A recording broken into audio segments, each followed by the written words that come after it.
সর্বাগ্রে জানাবো, জাতি ধর্ম বর্ণ দল সম্প্রদায় নির্বিশেষে সমস্ত মানুষকে করিয়া হোক। আমি হিন্দু নই, আমি মুসলমান নই, আমি খ্রিস্টান নই, জৈন নই, মুচি নই, মাথর নই, হাড়ি নই, মুক্ত ভরস নই, ধনী নই, গরিব নই, উঁচু নই, নিচু নই। আমি জানি পৃথিবীর গর্ভজাত সন্তান। আমি বৈশ্য শূদ্র নই, এক জাতি এক প্রাণ মানুষ। এই ধরিত্রী মায়ের কাছে আমাদের একটাই মাত্র আসল পরিচয়, আমরা মানুষ। বিশ্ব মানবিকতা বোধ, বিশ্ব ভ্রাতৃত্ব বোধ, বিশ্ব প্রেম জাগরণের জন্য আজকের এই হরিসভা। তাই জাতি ধর্ম বর্ণ দল সম্প্রদায় নির্বিশেষে সমস্ত মানুষকে আহ্বান করছি, আসুন এই হরিবাসরটিকে সুন্দর করে রসমণ্ডিত করে তুলুন। সবার আগমনে পরিপূর্ণতা প্রকাশ পাক এই হরিসভা। প্রেম সে বলো নিতাই গৌর হরি হরি। আজকের এখানে যারা গভর্নিং কমিটির মধ্যে যুক্ত আছেন, secretary, president, vice president, treasurer, all মেম্বার্সকে জানাবো আমার অন্তরের অন্তঃস্থল থেকে শতকোটি প্রণাম। যাদের অক্লান্ত পরিশ্রম, যাদের নিরলস প্রচেষ্টায় আজকের এই হরিবাসরটি সর্বাঙ্গ সুন্দর হয়েছে। আমায়রা আসতে দেখবেন, আমরা গ্রামবাসী বৃন্দ 200 টাকা, 500 টাকা, 1000 টাকা, 2000, 5000 যার যেমন সামর্থ্য আমরা টাকা দিই, কি তাই না বলুন? কিন্তু কাজের মধ্যে আসি না। অনেকে দেখবেন টাকা দিয়েই খান্ত বেশ, কিন্তু এখানে যারা গভর্নিং কমিটির মধ্যে যুক্ত আছেন, যাদের অক্লান্ত পরিশ্রম নিরলস প্রচেষ্টা আজকের এই হরিবাসরটি সর্বাঙ্গ সুন্দর হয়েছে, আমি সেই সব কলাকুশলীবৃন্দ মানুষগুলোকে জানাই আমার অন্তরের অন্তঃস্থল থেকে শত সহস্র কোটি প্রণাম। কত কষ্ট করে একটা হরিসভা পাড়ায় পাড়ায় ভিক্ষা করে নিয়ে এসে আজকের এই হরিবাসরগুলো নির্মাণ। তো আজকের সেই মানুষগুলো যাদের আস্তে আস্তে একটু আস্তে আমার শোনা একটু চেষ্টা করুন বাচ্চাগুলোকে, হ্যাঁ, যাদের অক্লান্ত পরিশ্রমে আজকের হরিবাসরটি ছোট করে, হ্যাঁ বাবা,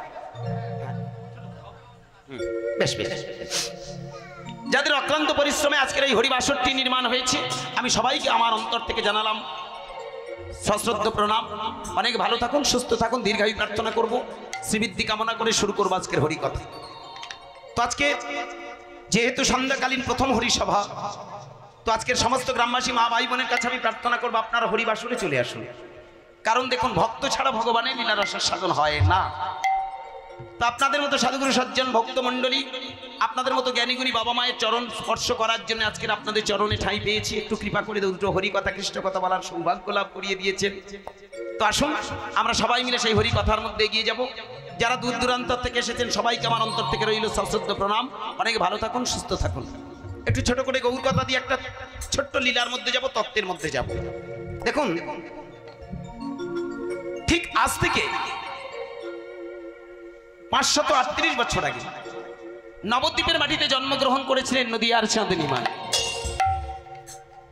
যে সময়টা নদিয়ার চাঁদনী মাই জন্মালো, সেই সময়টা ছিল বড় ভয়াল ভয়ঙ্কর পরিস্থিতি। আজকের আমরা ভাববাদী যারা, আমরা তাকে নিয়ে ভগবান দেবতা কত কিছু বলি। আমরা যত ভগবান বলি না, যাই কিছু বলি না কেন, তিনি কিন্তু একজন সব থেকে বড় ছিল বিপ্লবী। কি ভালো করে ভাববেন আমার কথাটা। তিনি যে আমাদের একটা নবজাগরণ, একটা রেনেসাঁ তৈরি করে গিয়েছে, একটা রেভলিউশন ঘটিয়েছে। সেটা কি? একটু যারা এডুকেটেড, একটু যারা পড়াশোনা জানেন, ভালো করে ভেবে দেখবেন, নিমাই চাঁদ যে সময়টা জন্মেছিল, সেই সময়টা ছিল কিন্তু একটা বড় ভয়াল ভয়ঙ্কর পরিস্থিতি, অন্ধকারচ্ছন্ন যুগ। ওই যুগটাকে অন্ধকারচ্ছন্ন যুগ বলা হয়। কেন?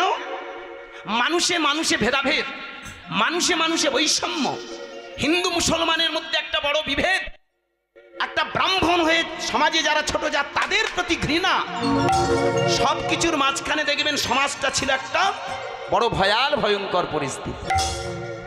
অপরাধ দেবেন না ভক্তমণ্ডলী, ক্ষমা করবেন। কাউকে থ্রেট, কাউকে ছোট করার জন্য আজকের কীর্তন নয়। আপনারা যারা আমার কীর্তন শোনেন, ইউটিউবে শোনেন, অনেকে বহু জায়গায় আপনারা আমাকে দেখেছেন গান শুনতে যান। তো আজকে যেহেতু কৃপা করে আবার আপনাদের পাড়াতে আমাকে সুযোগ করিয়ে দিয়েছেন, তার জন্য আমি অনুরোধ করব, কীর্তন মানে কোনো আজগুবি গল্প নয়, কীর্তন মানে কাল্পনিক চরিত্র নয়, কীর্তন হলো বাস্তব, কীর্তন হলো বিজ্ঞান, কীর্তন হলো আধ্যাত্ম। ত্রয়ীর মিলন করে রেখে গেলেন কে? আমার নদিয়ার চাঁদনী মাই। আজ সেই ধরনের কীর্তন আমি আপনাদের চরণে নিবেদন করব। একটু ঠান্ডা মাথায় যদি আপনারা ভেবে দেখেন, আসতে নিমাই চাঁদ যে সময়টা জন্মেছিল তখন কিন্তু একটা বিভেদ বৈষম্যের সময়, যেমন কোন হিন্দু কোন মুসলমানের বাড়িতে ঢুকতে পারত না, কোন মুসলমান কোন হিন্দুর বাড়িতে ঢুকতে পারত না। আজকের যেমন ভালো করে ভেবে দেখবেন, আমাদের সুবিধে অসুবিধে পাশের বাড়ির সেই হিন্দু মুসলমানে এক থালাতে বসে আমরা খেতে পাচ্ছি, আমরা একই আসনে আমরা বসতে পারছি, কিন্তু নিমাই চাঁদ যে সময়টা জন্মেছিল সেই সময়টা ছিল এটা নয়। আরো একটা বড় সমস্যা কি ভালো করে ভেবে দেখবেন, তৎকালীন দিনে যারা ব্রাহ্মণ সমাজ, ক্ষমা করবেন, যাদেরকে আমরা বর্ণের শ্রেষ্ঠ বলি, যাদেরকে আমরা বর্ণের মাথা বলে পূজা করে আসছি, তারা কিন্তু সমাজটাকে পদদলিত করে রেখেছে। নিমাই চাঁদ একটা ব্রাহ্মণ সন্তান হয়ে, ভালো করে ভেবে দেখবেন, মিশ্র পরিবারে ভরদ্বাজ গোত্রীয় উচ্চ বংশের ছেলে হয়েও তিনি সমাজের সবাইকে ডেকে একটাই কথা শিখিয়ে গেলেন, তোমরা কেউ ব্রাহ্মণ নও, তোমরা কেউ ক্ষত্রিয় শূদ্র বৈশ্য নও, তোমরা কোনো হিন্দু নও মুসলমান নও, এক জাতি এক প্রাণ, তোমরা মানুষ। এই ধরিত্রীর বুকে তোমাদের একটাই আসল পরিচয়, তোমরা মানুষ। যেদিন তোমাদের ভিতরে বিশ্ব মানবিকতা বোধ তৈরি হবে, তোমাদের ভিতরে বিশ্ব চেতনা তৈরি হবে, তোমাদের ভিতরে বিশ্ব জ্ঞান তৈরি হবে, সেদিন হিংসা হানাহানি মারামারি বর্ণ বিদ্বেষ দূর হয়ে যাবে। এক জাতি এক প্রাণ আমি মুছে দিয়ে যাব এই সমাজের সমস্ত কলুষতা। সেইখানে দাঁড়িয়ে তিনি দুটো বাহু তুলে দিয়ে গেলেন চৈতন্য জাগ্রত হওয়ার সব থেকে বড় ঔষধ। হরে কৃষ্ণ কৃষ্ণ কৃষ্ণ হরে হরে, হরে রাম রাম রাম হরে হরে। বাবা আমায়রা ভালো করে ভেবে দেখবেন, আমরা কীর্তন শুনতে যাই, অনেকে মনে করি কীর্তন শুনলে মনে হয় খুব পুণ্য হবে। রাগ করবেন না, পুণ্য হবে কিনা আমি বলতে পারবো না, তবে একটা কথা জানবেন, যত বেশি হরিনাম করব, যত বেশি কৃষ্ণ নাম করব, তত আমাদের ভিতরের কুপ্রবৃত্তিগুলো দূর হয়ে যাবে, আমাদের মধ্যে ভেদাভেদ বৈষম্য দূর হয়ে যাবে, আমাদের ভিতরে জ্ঞানের পূর্ণতা প্রকাশ পাবে। কি বাবা, এই জ্ঞানের পূর্ণতা প্রকাশ পেলে সমাজের বুকে আর হানাহানি ভেদাভেদ বৈষম্য থাকে না, সমাজের বুকে কোনো বৈষম্য থাকে না, সংসারে কোনো অশান্তি থাকে না। তাই এই পৃথিবীটাকে সুন্দর একটা স্বর্গরাজ্যে পরিণত করার জন্যে তিনি দুটো বাহু তুলে বলে গেলেন, এই নাদ ব্রহ্ম সাউন্ড নার্য শব্দ ব্রহ্ম প্রণাম মন্ত্র কৃষ্ণ নাম যদি তোমরা অনর্গল বলো, তাহলে তোমাদের ভিতরে কুপ্রবৃত্তি দূর হয়ে যাবে, তৈরি হয়ে যাবে চৈতন্যের বৃক্ষ। আর সেই চৈতন্য যখন তোমাদের ভিতরে প্রকাশ পাবে, তখনই দেখবে এই পৃথিবীতে তোমার মানব জীবন ধন্য। তাই নদিয়ার চাঁদের মতো মানুষ বড় বিরল গো। তিনি এসেছিলেন পৃথিবীতে একটা নবজাগরণ তৈরি করতে। আজকের একটু একটু করে আমি আপনাদের সেই পথে নিয়ে যাব, ক্ষমা করবেন, একটু ধৈর্য ধরে শুনবেন আমার কীর্তনটা। রাধে রাধে, জয় শ্রী রাধে। একটু গৌর তত্ত্ব দিয়ে শুরু করি, বেশি কথা বলবো না, আস্তে কথা অনেক শোনাবো, তবে প্রথমে একটু গৌর কথা বলি। যদি গৌরাঙ্গ না হতো, যদি গৌরাঙ্গ না হতো, তবে কেমন হইত, কেমনে ধরিতাম দে শ্রীরাধার মহিমা, বলো প্রেম রসসীমা, জগতে জানাতো কে, জগতে জানাতো কে। শ্রীরাধার মহিমা প্রেম রসসীমা, শ্রীরাধার মহিমা প্রেম রসসীমা, জগতে জানাতো কে, জগতে জানাতো কে।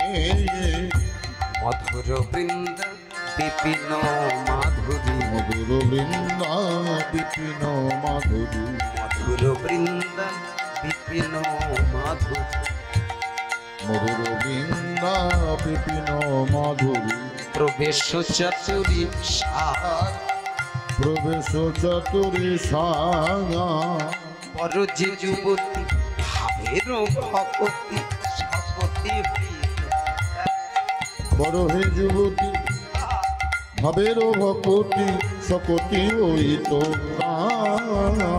বড় যে যুবতী ভাবের ভকতি সকতি হইত, বড় হে যুবতী ভাবের ভকতি সকতি হইত। গাও পুন পুন শ্রী গৌরাঙ্গের গুণ, গাও পুন পুন শ্রী গৌরাঙ্গের গুণ গাও পুনঃ পুনঃ শ্রী গৌরাঙ্গের গুণ গাও পুনঃ পুনঃ শ্রী গৌরাঙ্গের গুণ সরল করিয়া মন।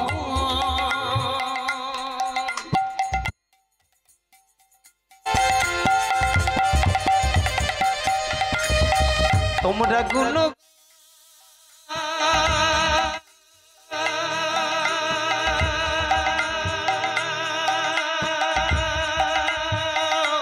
নিতাই গৌর হরি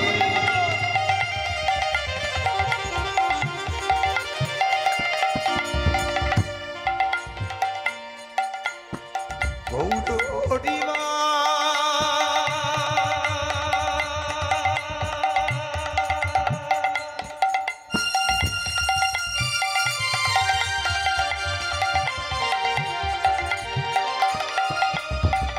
হরিবল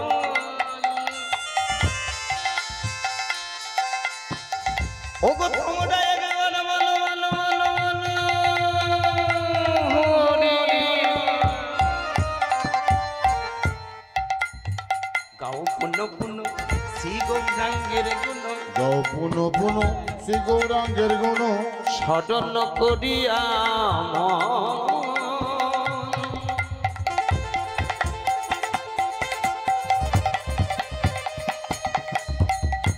এ ভব সাগরে এমন দয়াল না দেখি আর একজন। এ ভব সাগর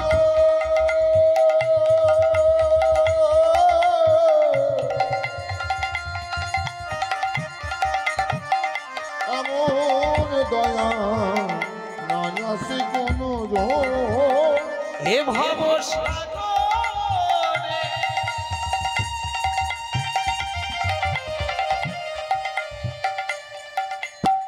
ও গো এমন দয়া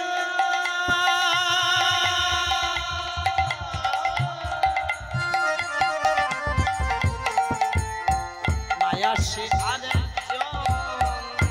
এ ভব সাগর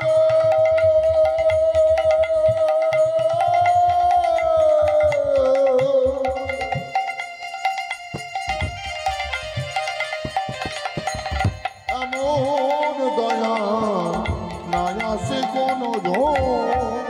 এমন দয়াল যে না কৃষ্ণ বলে কাঁদে, যে না নয়নের জল ফেলে, যে না দাঁড়িয়ে দাঁড়িয়ে গিয়ে বলে একবার কৃষ্ণ বলো, সার্থক হবে তোমার মানব জীবন। অনর্গল কৃষ্ণ নামের হও ভাঙা, একেবারে হরিব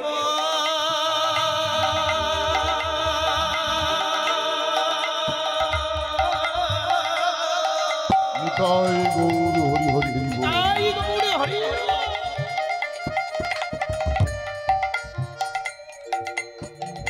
তোমরা বলো হরিব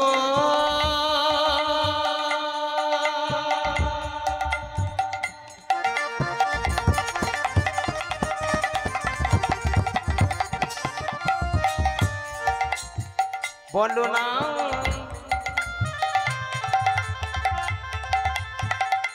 এই ঘোর কলি কালে একবার বলো বলো বলো বলো বলো হরি নাম। এমন দয়া দেখি নাই, এমন দয়া দেখি নাই গো। কৃষ্ণ বলে নিজে কাঁদে, এমন দয়াল দেখি নাই গো। কৃষ্ণ বলে নিজে কাঁদে। এমন দয়াল দেখি নাই গো। ওই না দুবাহু তুলে হরি বলে, এমন দয়াল দেখি নাই গো। প্রতিটি পাবন গৌর হরি। এমন দয়াল দেখি নাই গো। ওই অচণ্ডালে নাম বিলালে, এমন দয়াল দেখি নাই সে গো। যে জাতের বিচার করে না গো। এমন দয়াল দেখি নাই গো। ও যাই রে লীলার বলি হরি। এমন দয়াল দেখি বলে যাই রে লীলার বলি হারি। এমন দয়াল দেখি নাই গো। এমন দয়াল দেখি নাই গো। গৌরাঙ্গ বলিয়া না গেল বলিয়া, গৌরাঙ্গ বলিয়া না না জানো গলিয়া গৌরাঙ্গ বলিয়া না জানো গলিয়া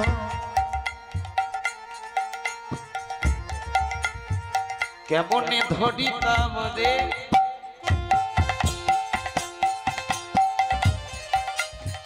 বাসুরহিয়া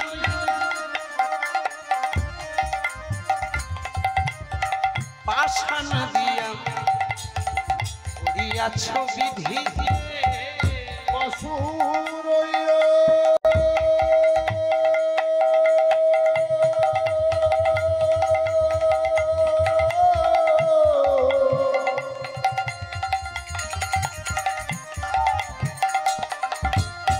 পাশানো দিয়া ধরিয়াছে বিধিবে বাসুরহিয়া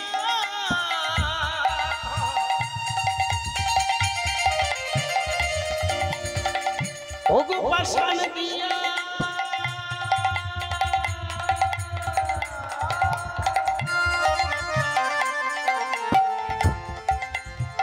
করিয়াছ বিধি যে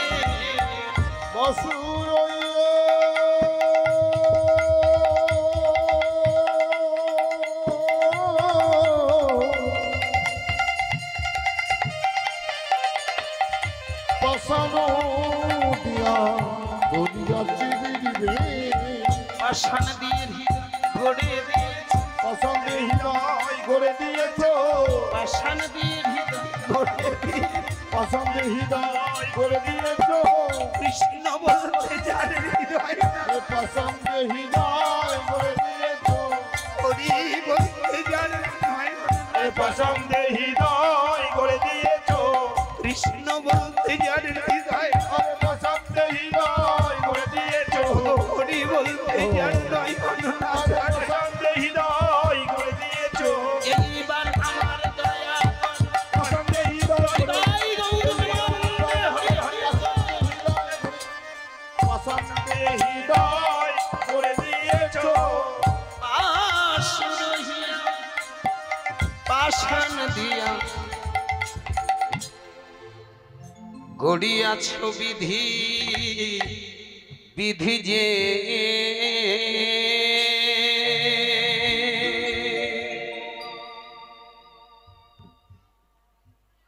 দুর্লভ নর জনমিয়া যদি আস্তে আস্তে বহু করণীয় বর্তমান সর্বপ্রধান করণীয় প্রত্যহ তার নাম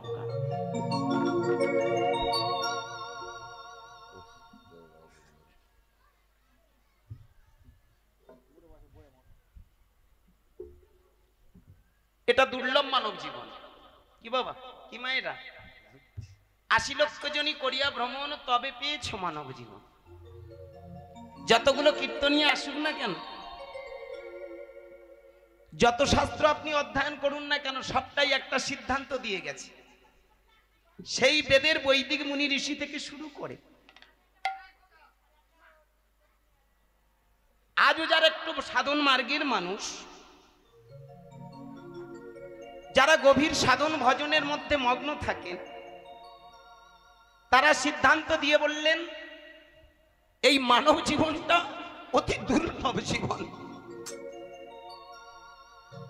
কত কান্না কেঁদে তবে আমরা এই মানব জীবন পেয়েছি স্থাবর ৩০ লক্ষস্য জলেয়ন্য নবলক্ষ কৃমি ১০ লক্ষস্য রুদ্রলক্ষস্য পক্ষিণ পশবাবিংশ লক্ষস্য চতুর্লক্ষান্ত মানবা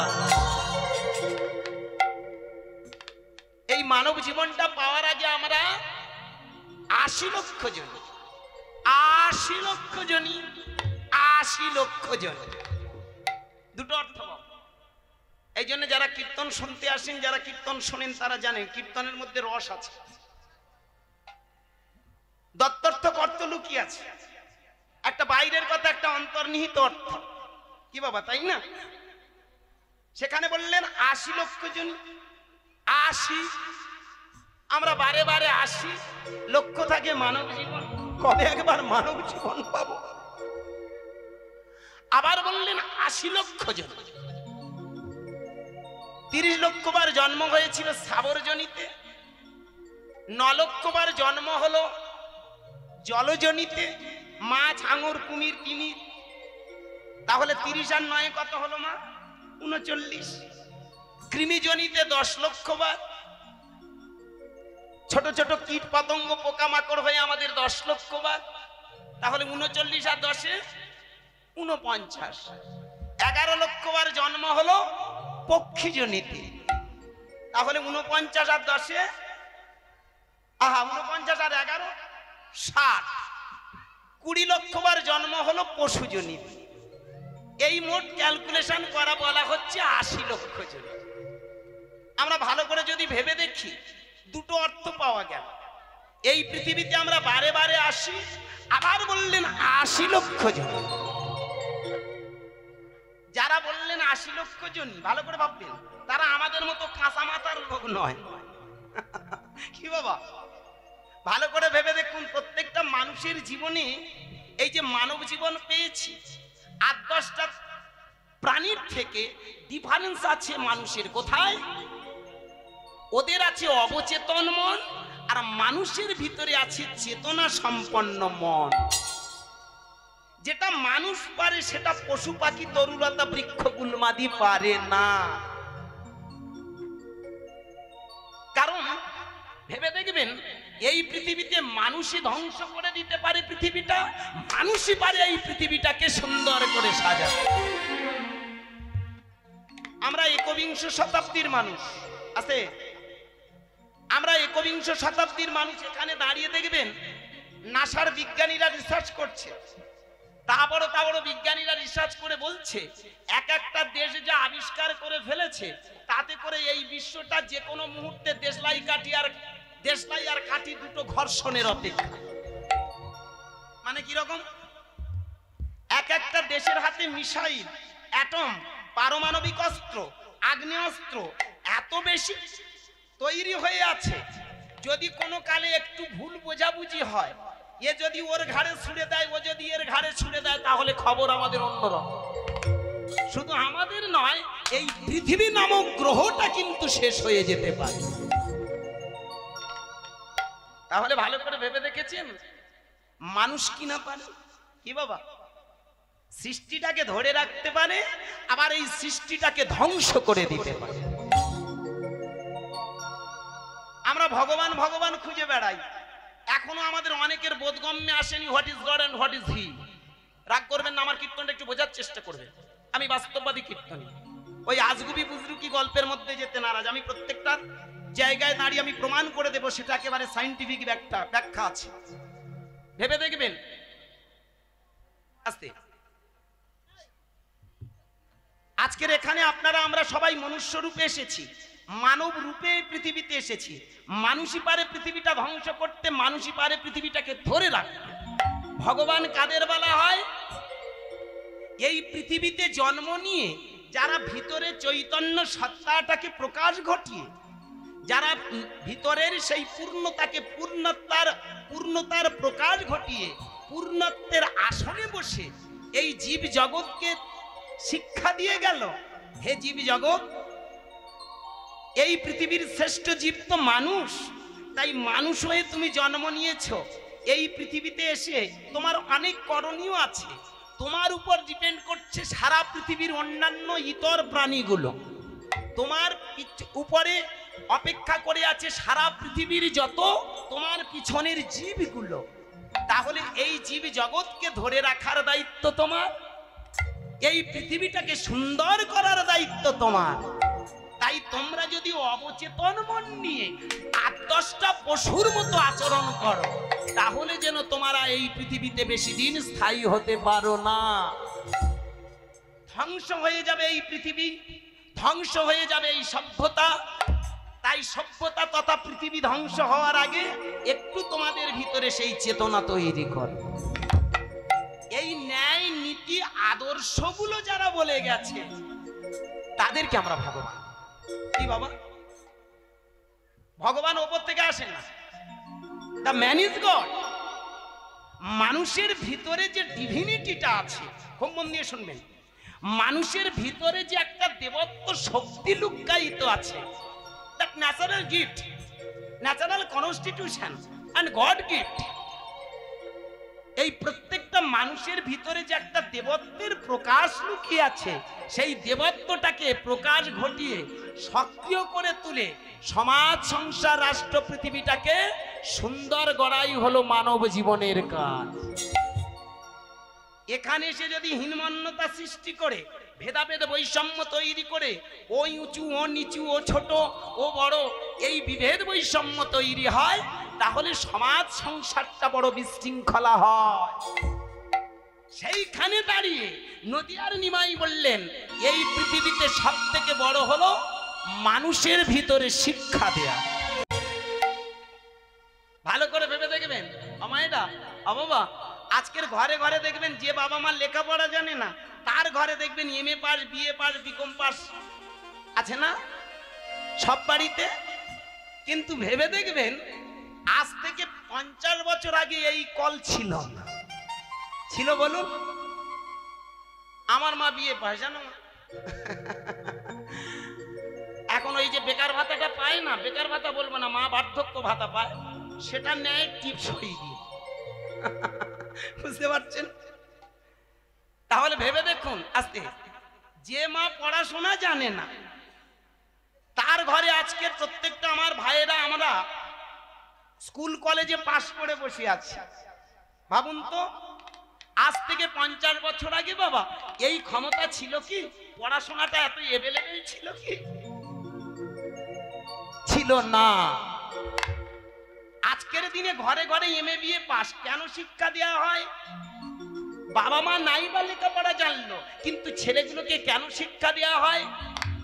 শিক্ষায় আনে চেতনা, চেতনায় আনে বিপ্লব, বিপ্লবে আনে মৈত্রী, প্রেম, প্রীতি, ভালোবাসা, সুন্দর সমাজ। কি বললাম? শিক্ষায় মানুষের চেতনা নিয়ে আসে। তবে রাগ করবেন না ভক্তমণ্ডলী, বর্তমান দিনে যে শিক্ষা, এটা শিক্ষা বলবো না বাবা, ক্ষমা করবেন। এই জন্য বিবেকানন্দ একটা কথা ধামি বলেছিলেন, এডুকেশন ইজ নট ইনফরমেশন। শুধু লেখাপড়া শিখলেই শিক্ষা হয় না। বর্তমান দিনে যদি লেখাপড়া শিক্ষা হতো, আস্তে ক্ষমা করবেন, তাহলে বলুন না যে বাবা একটা ছেলের জন্য নিঃস্ব অসহায় হয়ে গেল, যে মা তিল তিল করে নিজের বুকে রক্ত খাইয়ে ছেলেটাকে মানুষ করলো, দেখবেন সেই জীবনে সেই বৃদ্ধ বাবা, সেই বৃদ্ধা মাটা এক মুঠো অন্নের জন্য, একটু ওষুধের জন্য হাপিতে হয়ে ঘরের কোণে বসে আছে।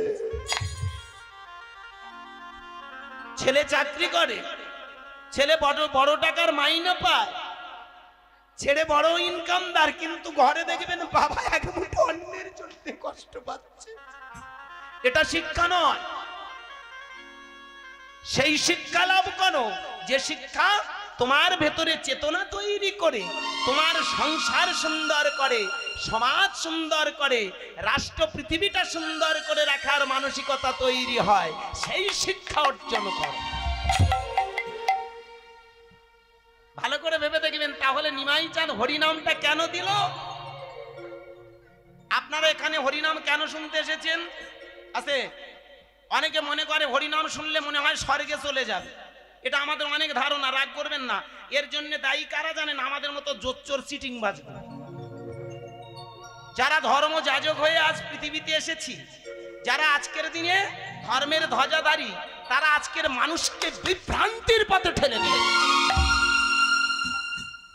আজকের তথাকথিত কীর্তন মানে আমরা ভাবি একটা বড় তাল, বড় সুর, দুটো পদাবলী। কীর্তন মানে ভাবি হরিনাম করলে স্বর্গে চলে যাওয়ার রাস্তা।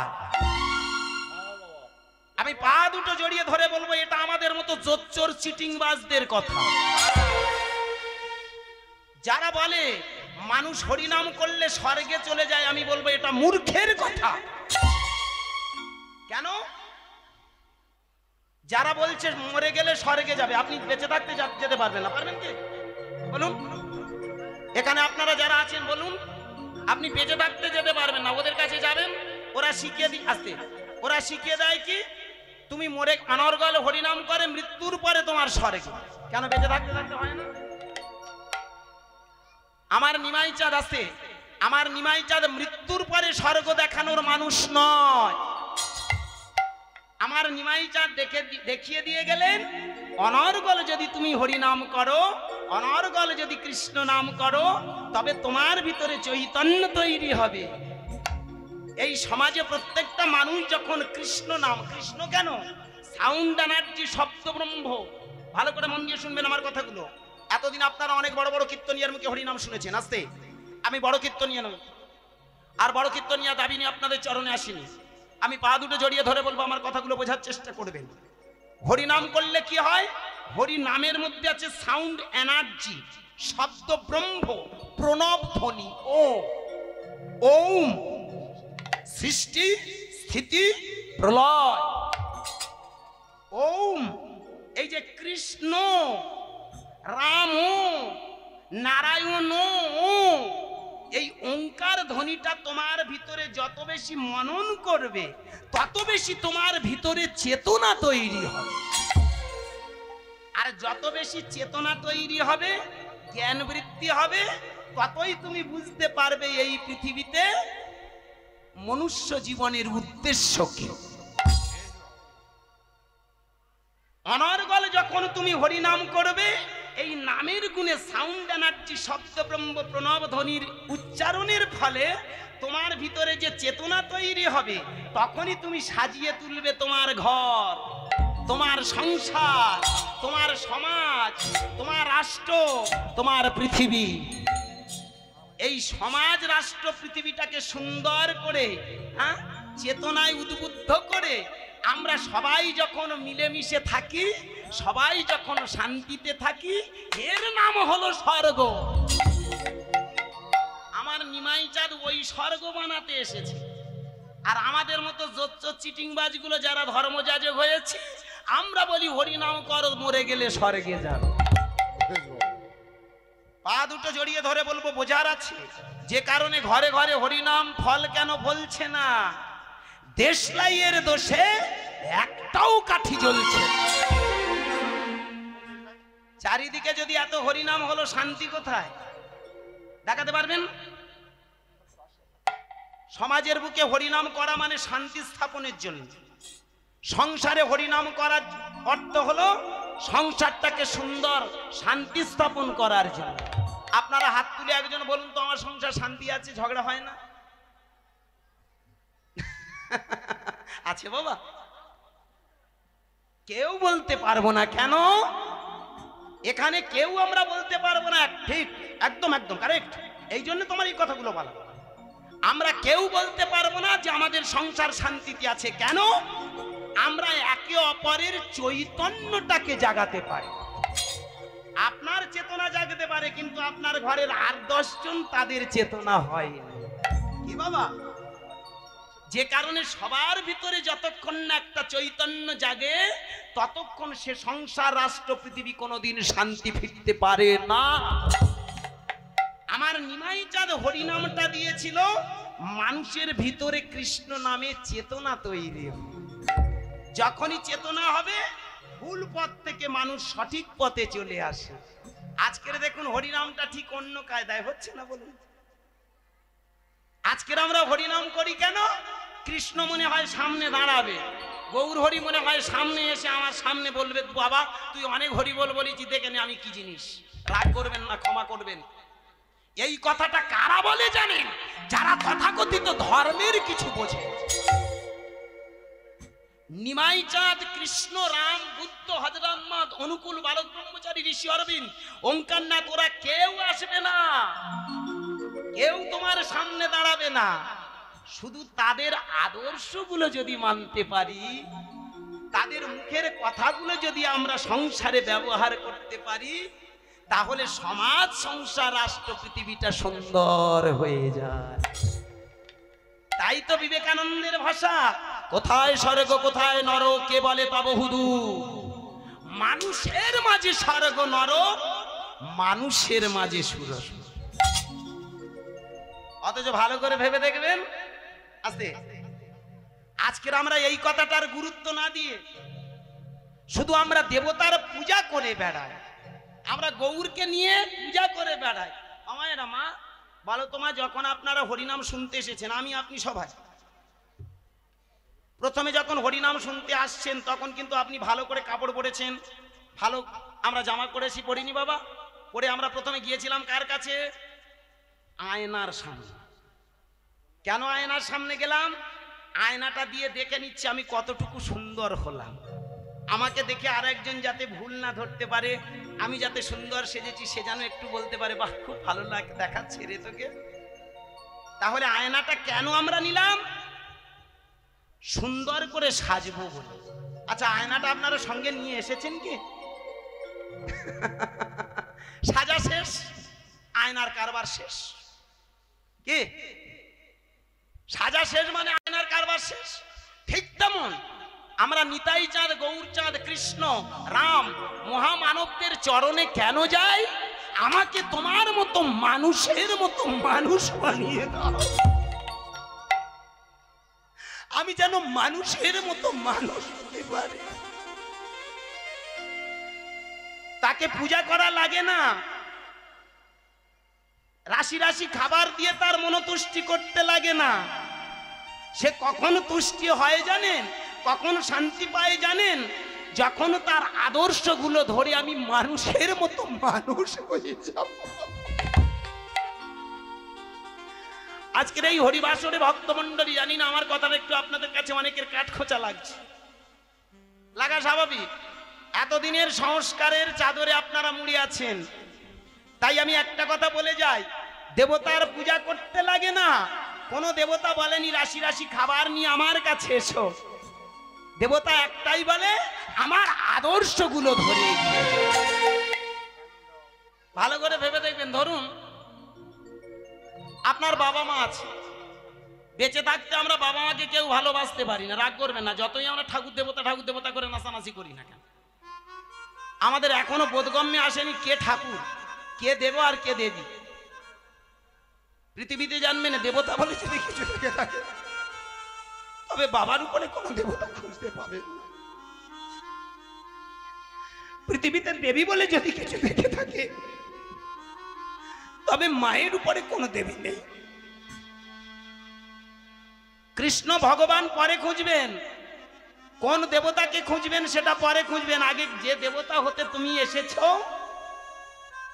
যাদের কৃপাতে তুমি বড় হয়ে আজ মানুষের মতো দাঁড়িয়েছো, সেই দুটো মানুষকে যদি তুমি শ্রদ্ধা ভক্তি করো, তাহলে যেন তোমার সাধনা সার্থক। পৃথিবীতে দেখবেন আজকের বাবা মা অনেক দূরে পড়ে যাচ্ছে। যতই আমরা হরিনাম করি না কেন, যতই মঠ মন্দিরে বাস করি না কেন, যতই আমরা দেব দেবতা দিয়ে নিয়ে আমরা আরাধনা করি না কেন, কাছের দেবতা দুটো অনেক দূরে সরে যাচ্ছে। এটা ধর্ম নয়, এটা সাধনা নয়। ভালো করে ভেবে দেখবেন, আমরা যদি বাবা মাকে না ভালোবাসতে পারলাম, মৃত্যুর পরে তাদের কাছে ধূপ ধুনো দেওয়ার কোনো মানে আছে কি? বেঁচে থাকতে এক মুঠো ভাত পেল না, বেঁচে থাকতে একটু ওষুধ তার মুখে দিতে পারলাম না, মৃত্যুর পরে যদি তার সামনে আমরা রাশি রাশি খাবার দিই, এটা যেমন বিবেকের কাছে আমরা চরম অন্যায় করি, ঠিক তেমন ভক্তমণ্ডলী বাবা যাই করি না কেন, আমরা যে দেবতাকে ডাকি না কেন, দেবতার ডাকার সাথে সাথে তোমার যেন দেবতার আদর্শগুলো মানা হয়। যদি দেবতার আদর্শগুলো মানতে পারো, তাহলেই তোমার মানব জীবন ধন্য। তাই নিমাই চাঁদ 500 বছর আগে বললেন, চেতনা তৈরি করো। এখানে হিন্দু নয়, মুসলমান নয়, খ্রিস্টান নয়, ধনী নয়, গরিব নয়, উঁচু নয়, নিচু নয়, কেউ ব্রাহ্মণ, ক্ষত্রিয়, বৈশ্য, শূদ্র নয়, এক জাতি এক প্রাণ। এই জন্য ভগবান কৃষ্ণ একটা দামি কথা বলেছিল। আপনারা যারা গীতা পড়েন, জাতি কারে বলা হয়? পৃথিবীতে জাতি কাকে বলি? ভেবে দেখবেন, ও ব্রাহ্মণ জাতি, ও বৈষ্ণব জাতি, ও ক্ষত্রিয়, ও বৈশ্য, শূদ্র, এগুলোকে আমরা জাতি বিভেদ করেছি, ক্লাসিফিকেশন করেছি। ভগবান কৃষ্ণ বললেন পৃথিবীতে জাতি হলো একটা, সেটা হলো মানুষ। এই জাতিটাকে দুটো ভাগে ভাগ করা হয়েছে, একটা হলো নারী, পুরুষ, এর উপরে কোনো জাত নেই। এবার কেন জাত বলা হয়? চতুর্বর্ণময় সৃষ্ট গুণ কর্ম বিভাগ। চারটে বর্ণ, চারটে জাত। কৃষ্ণ যখন জন্মেছিল তখন ছিল চারটে জাত। এখন তো হাজার হাজার জাত তৈরি হয়ে গেছে। হাড়ি, মুচি, ডোম, মুতোপলাশ, কাওড়া, করঙ্গা, হ্যাঁ, কত তৈরি হয়ে গেছে। কিন্তু ভেবে দেখবেন, কৃষ্ণ যখন এসেছিল তখন চারটে জাত: ব্রাহ্মণ, ক্ষত্রিয়, বৈশ্য, শূদ্র। ভগবান কৃষ্ণ সেইখানে দাঁড়িয়ে বললেন, এই চারটে বর্ণ, চারটে জাতের জন্ম কেন হলো জানো? গুণ আর কর্মের উপর ভিত্তি করে। যে যেমন গুণের গুণী, যে যে কর্ম করছে সেই কর্মের জায়গায় দাঁড়িয়ে এই ক্লাসিফিকেশনটা করা হয়েছে। এখানে কোনো জাত নয়, তার ভিতরে যে গুণটা আছে এটা হলো গড গিফট। আমি এখানে কীর্তন গাইতে এসেছি, আমি যদি মনে করি আমি সব থেকে দামি আর আপনারা এলো তেলো ব্যাপার, এসব আপনাদের কোনো দাম নেই, তাহলে জানবেন আমার মতো ফার্স্ট ক্লাস মূর্খ দুনিয়াতে। একটা কীর্তনিয়ার থেকে হরিবাসরে বসে থাকা মানুষ অনেক বেশি দামি গুণী। অনেকে মনে করে আমরা কীর্তন শিখেছি অনেক খরচ করে, এইবার ঝাড়ার জায়গায় দাঁড়িয়েছি যখন লোককে যতবারই ঝেড়ে নি। এই কায়দায় পড়ে তো দেশ ধ্বংস। বর্তমান দিনে হরিনামে তো আর ফল ফলেন। এই আমাদের মতো জোচ্চো চিটিংবাজগুলো শুধু মানুষের কাছে শুধু লুটে নেওয়ার জায়গায় দাঁড়িয়েছি। আমি অনেক দামি, অনেক গুণী না। জানবে এই পৃথিবীতে যে দামটা, যে গুণটা, সেটা হলো গড গিফট। যাকে ভগবান বলছি, যাকে ঈশ্বর বলছি, ভেবে দেখবেন আমরা তাকে দেখিনি। এখানে একটা কথা বলি, ভগবান আর ঈশ্বর এক বস্তু নয়, আবার ভগবান আর ঈশ্বর এক। কিরকম কথা, মন দিয়ে শুনবেন কীর্তনটা। ভগবান আর ঈশ্বর এক নয়, আবার ভগবান আর ঈশ্বর এক। এটা কিরকম কথা হয়ে গেল? ঈশ্বর আলাদা, ভগবান আলাদা, আবার বললেন ঈশ্বর ভগবান এক বস্তু। কিরকম মিলিয়ে নিন। আপনার ঘরে ফ্রিজ যদি থাকে, ওই ফ্রিজের মধ্যে আপনি এক গ্লাস জল নিয়ে রেখে দিন। 2 ঘন্টা, 6 ঘন্টা, 8 ঘন্টা, 10 ঘন্টা পরে দেখবেন ও জল আর জল থাকবে না। থাকবে মা? কি থাকবে বাবা? ও কি হয়ে যাবে? ছাই হয়ে যাবে। আপনারা তখন ওটার নাম দিয়েছেন কি? বোঝার সুবিধা, হ্যাঁ কারেক্ট। আমরা ওই বস্তুটার নাম তখন দিয়ে দিলাম ওটা বরফ। তাহলে ভাবুন তো ভক্তমণ্ডলী, বরফ আর জল আলাদা কি? বরফ আর জল আলাদা নয়। কিন্তু ভেবে দেখবেন এখন যেহেতু ছাই হয়েছে তাই ওর নাম বরফ। ওকে আর কেউ জল বলবে না। ঈশ্বর হলো নিরাকার, আর তার অংশ বিশেষ যাহা তাহাকে বলা হয় ভগবান। নিতাই গৌর হরি বল। এই জন্য ভাগবতে যারা ভালো করে লক্ষ্য করে দেখবেন, ভাগবতে একটা প্রমাণ করে গেলেন, ঈশ্বর নিরাকার সচ্চিদানন্দ ভগবান করুণাময় ঈশ্বর আবাও মনুষ্য গোচর ভগবান নররূপে হন অভুদয়। জয় গুরু, জয় গুরু, জয় গুরু, জয়, জয় গুরু, জয় গুরু, জয়, জয় গুরু, জয় গুরু, জয়, জয় গুরু, জয় গুরু, জয় গুরু, জয়।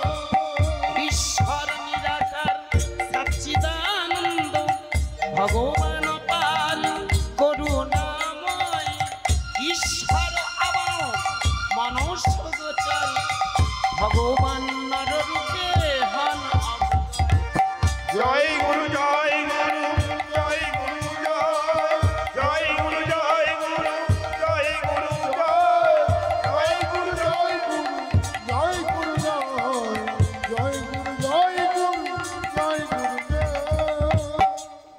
কত বড় একটা দামি কথা দেখুন, খুব মন দিয়ে শুনবেন। এসেছেন যখন আমার কথাগুলো একটু বোঝার চেষ্টা করবেন। আমি একটু অন্য ধাঁচের কীর্তনিয়া, সেটা আপনারা নিশ্চয়ই অনুভব করেন, বোঝেন।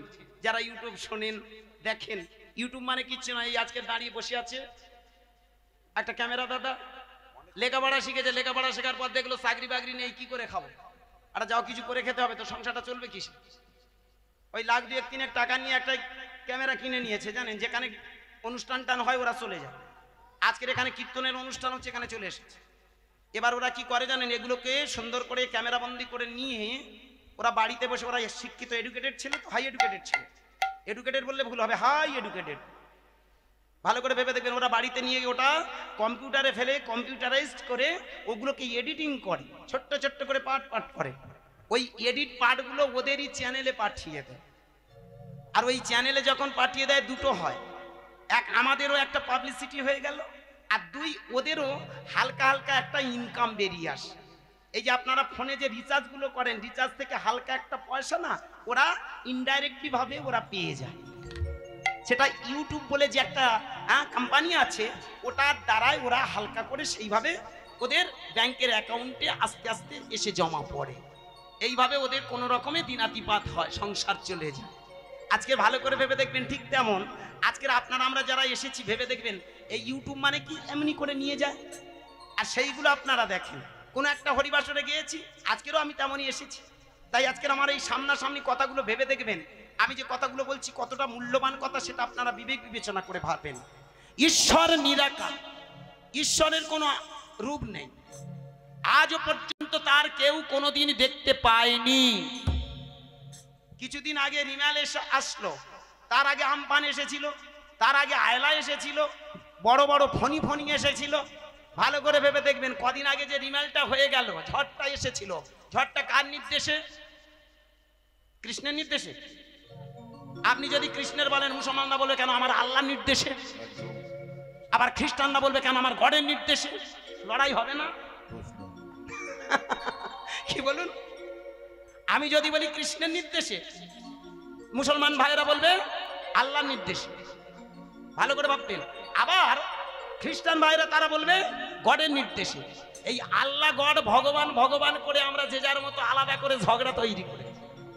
কিন্তু আমাদের পুরাণে, আমাদের ভাগবতে প্রমাণ করে দিলেন ভগবানটা পরের কথা, আগে ভাবো ঈশ্বর। বরফটা পরে, জলটা আগে।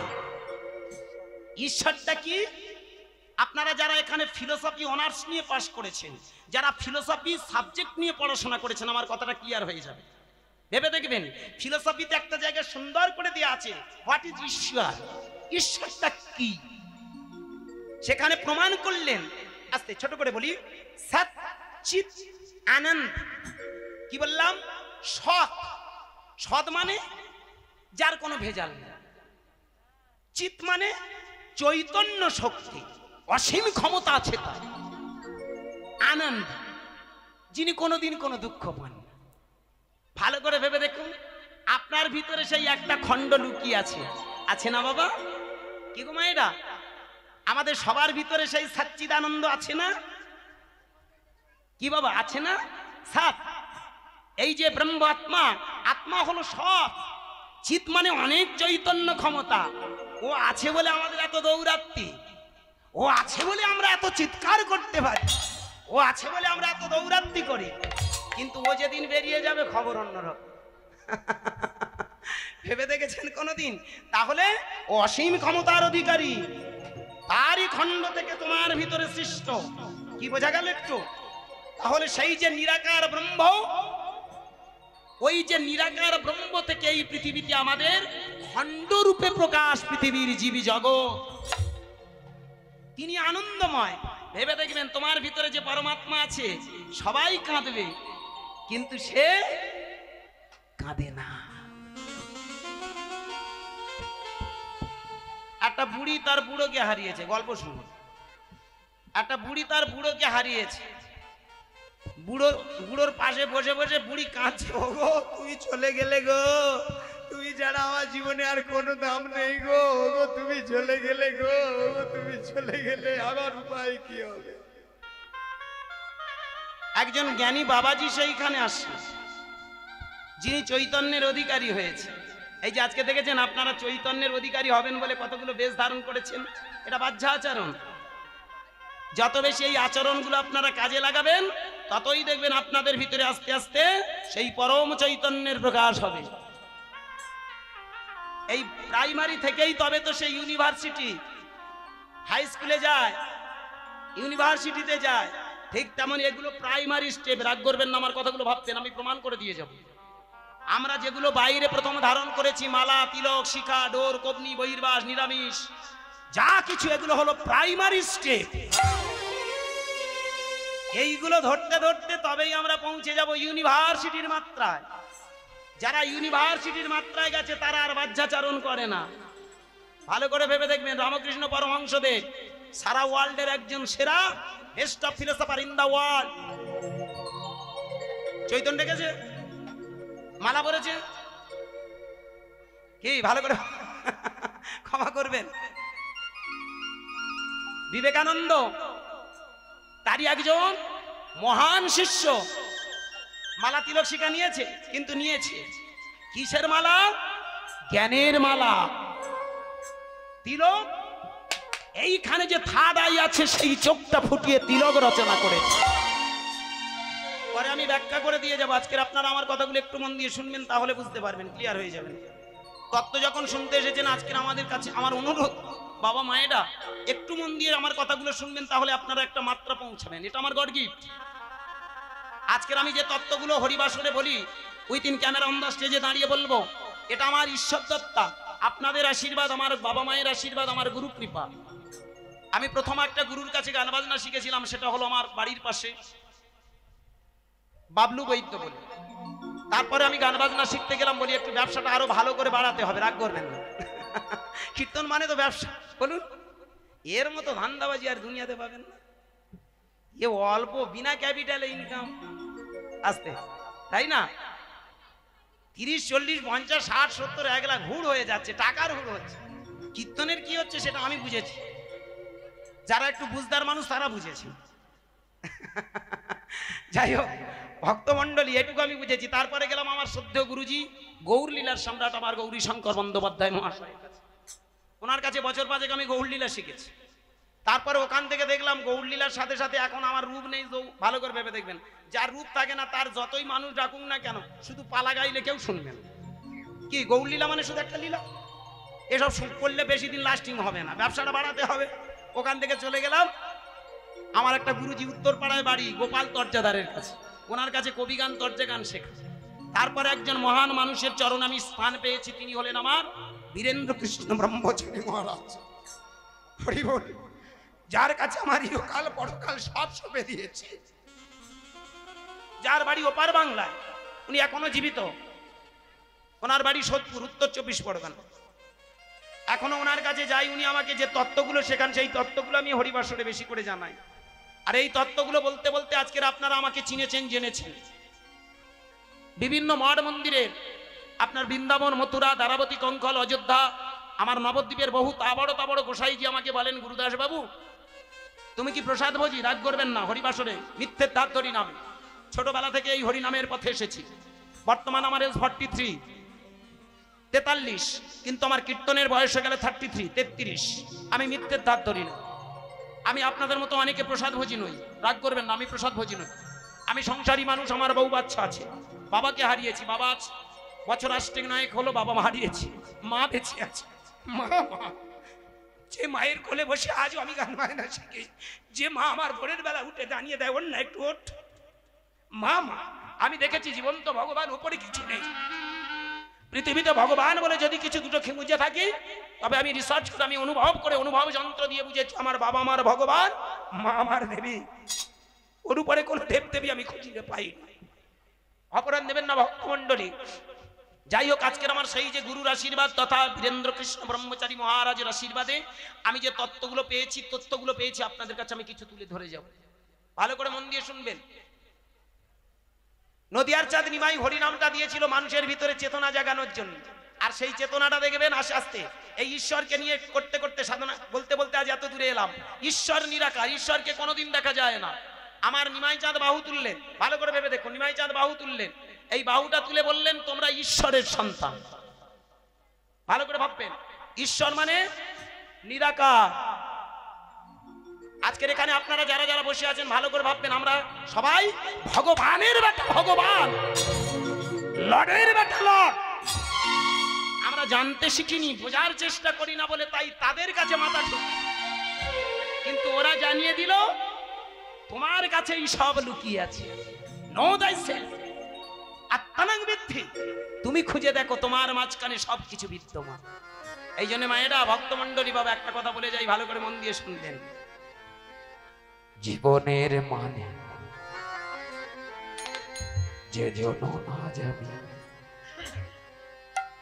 ঘুরে মরে অকাল, অকারণে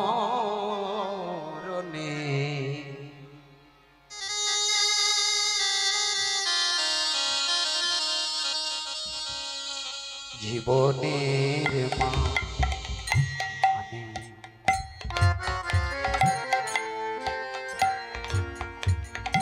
জীবনের মান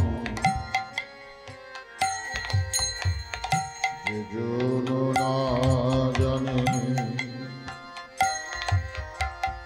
ঘুরে মরে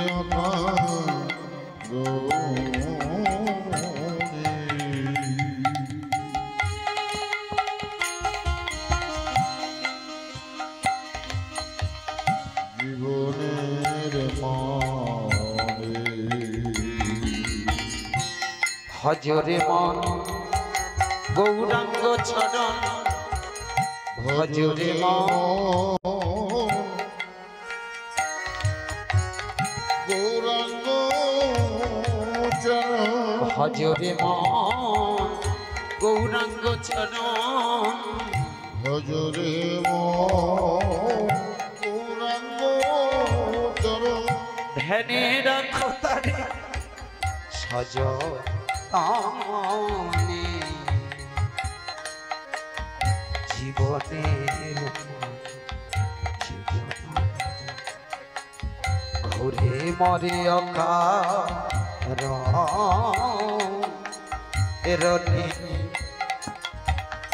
জীবনে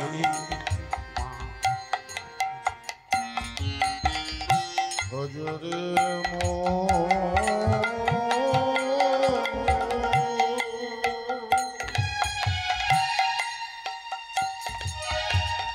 ভজরে মন শ্রী গুরু চরণ ধ্যানে রাখো তারে সযতনে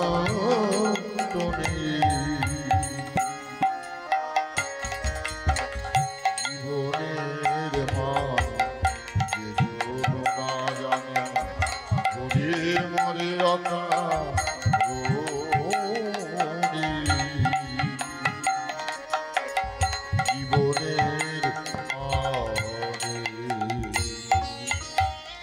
জ্ঞানী মহাজন থেকে শুরু করে আমার নদিয়ার চাঁদনী মাই বললেন, একবার কোনোদিন ভেবে দেখেছো কোথা বা ছিলে কোথা বা এলে,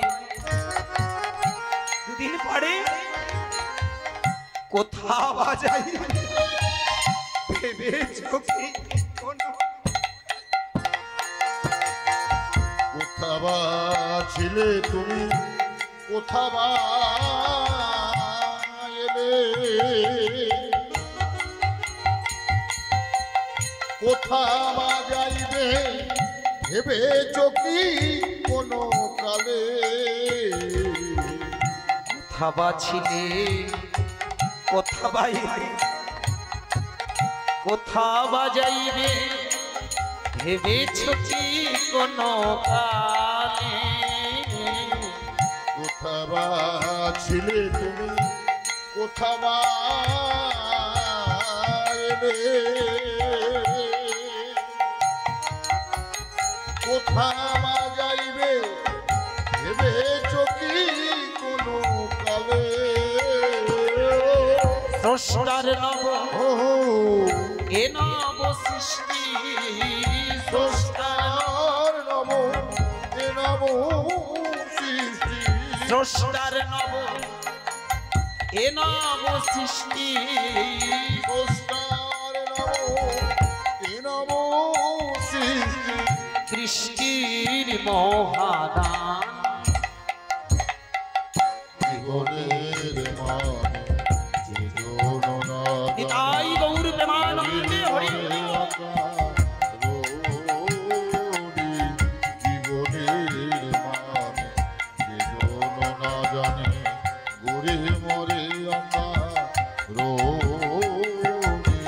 জীবনের মান জীবনের মান জীবনের মানে চৈতন্য মহাপ্রভু দাঁড়িয়ে বললেন, একবার ভেবে দেখেছো এই পৃথিবীতে তোমরা অনেক আশা নিয়ে এসেছো, এ ঘর আমার, এ গাড়ি আমার, এ বাড়িটা আমার, এ জমিটা আমার, ব্যাংকে কোটি টাকা আমার। না গো না, যেদিন তোমার ভিতরের মানুষটা হারিয়ে যাবে সব পড়ে থাকবে। যেটার জন্য তুমি কত আশা নিয়েছিলে ওটা তোমার নয়, কিন্তু যে আশা নিয়ে এসেছিলে সেই আশাটা কোনোদিন চাওনি। তাই তো মহাজন বললেন, কিসেরই আশায় কিসেরই নেশায় পেয়েছো কি তুমি পথেরই দিশা। কিসেরই আশায় কিসেরই নেশা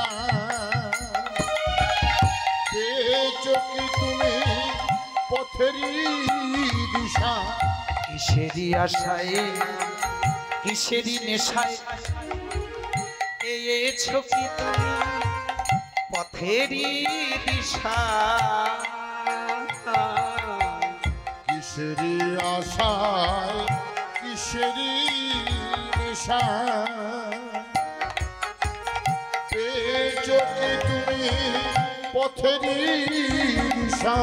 স্রষ্টার নব ও এ নব সৃষ্টি, স্রষ্টার নব এ নব সৃষ্টি। স্রষ্টার নব ও এ নব সৃষ্টি। স্রষ্টার নব এ নব সৃষ্টি। সৃষ্টির মহান জীবনের মানে যে জন না জানি ওরে ওরে অকারণ। জীবনের মানে যে জন না জানি ঘুরে মরে জীবনের মানে জীবনের মানে জীবনের মানে।